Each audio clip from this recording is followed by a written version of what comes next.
story time.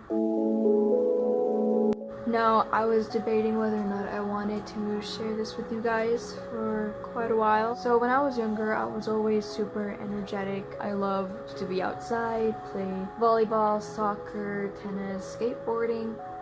But by the time I reached 7 or 6 years old, I was diagnosed with Tourette's syndrome. Now, Tourette's syndrome can be either physical or verbal. The verbal kind is when people usually let out certain words or phrases. A lot of the times they can be curse words. What I happen to have is the physical kind, which you make certain movements or sounds with your mouth or just like little body twitches that you can't control. It's like a hiccup. It just comes and you can't control it. You can try to suppress it sometimes, but it's just always there. I would always try to hide it when I was at school, but a lot of the times it didn't work. I was always known as the seizure girl, and it wasn't very fun. I remember my mom would try to talk to the class about my condition and how it worked and how it's just not my fault. But you know, there's always going to be mean people. It just took a toll on me, and I started using food as a coping mechanism for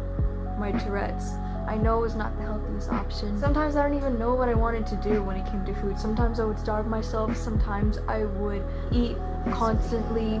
Sometimes I would just eat nothing but just sweets for energy because they were getting so bad. Sometimes to the point where I had to force myself to hold my breath. That can go on a couple of seconds to minutes of just not breathing. And it was horrible. It just took a toll on me physically, mentally, emotionally. I just lost myself.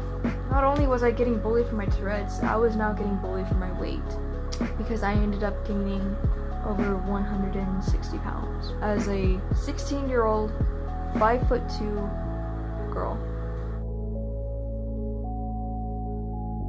I was not happy. I was not at my comfortable weight. I just let myself suffer through it because I'd been trying so many diets and workout plans that none of them would work for me. I didn't know what thing was working best for me. I just remember junior year of high school being my worst year, probably ever. I lost a lot of friends. I was threatened because I wanted to cut people out of my life. I realized someone that I cared about only wanted to use me. It was just a really bad year that just plummeted down, and it only got worse. I just remember that summer I told myself it was enough. I wasn't going to deal with it anymore. I wasn't going to be seizure girl. I wasn't going to be that fat girl that everyone made fun of or didn't want to be around because of how she took care of herself, and I wasn't taking care of myself. So I made a plan. I downloaded MyFitnessPal. I tracked my diet for a couple of days to see where I was messing up, and I went from there. I started taking CBD oil to control my Tourette's syndrome. I was limiting my calories. I was only eating 50 grams of carbs a day. I was working out constantly. Lots of calisthenics and high-intensity cardio. I was drinking a lot of water. I knew I started eliminating things out of my diet. Next thing I knew, I lost 35 pounds within the span of 3 months. It was life-changing. I was finally at my comfortable weight, and I felt so good about myself. I had more energy, my mental state was in a better place. I changed my friend group. Life was just great, and I stayed that way for a while. I kept up with my workouts.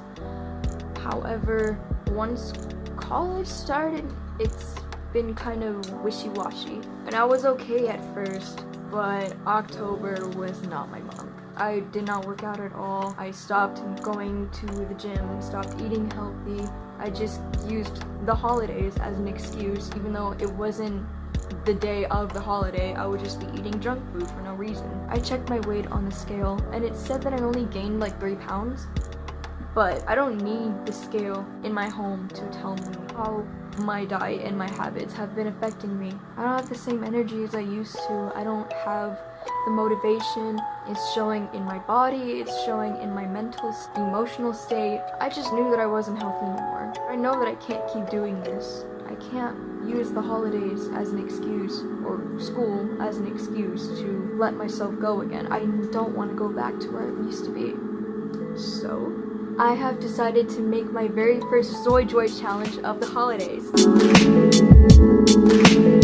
So I have 5 different rules, 5 simple rules that anyone can follow for this challenge. And I encourage anyone who wants to lose weight or just be healthy in general or maintain their weight throughout the holidays to join this with me and to join the community. The very first rule is to pick a diet that works best for you.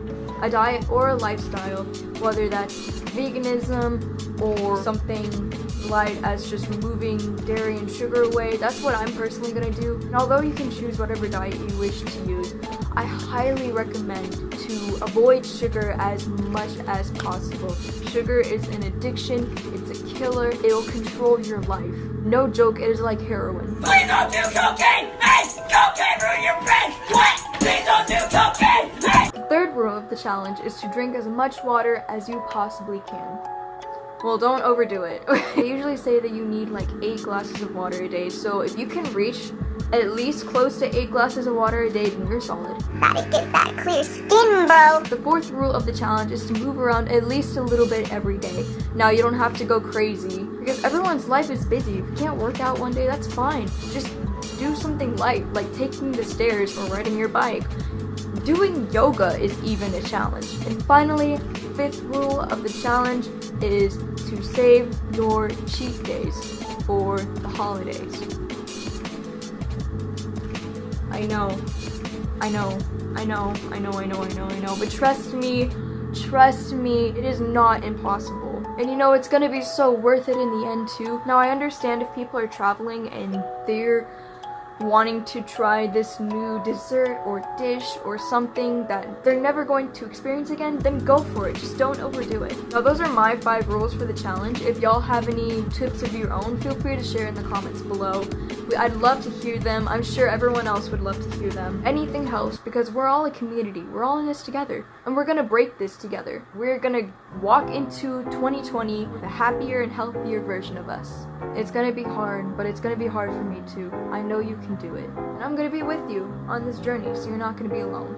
Alright, I hope you guys will consider joining me in this challenge. I hope that these tips help you. And if you have your own weight loss stories of your own, please share them with me. Whatever tips you guys have in the comments, just feel free to share them below. Any kind of motivation will help. We're all a community. I want us to be able to talk to each other. Alright, that's it for the video. I hope you guys enjoy, and I will post the update for this on New Year's. Bye! Good luck!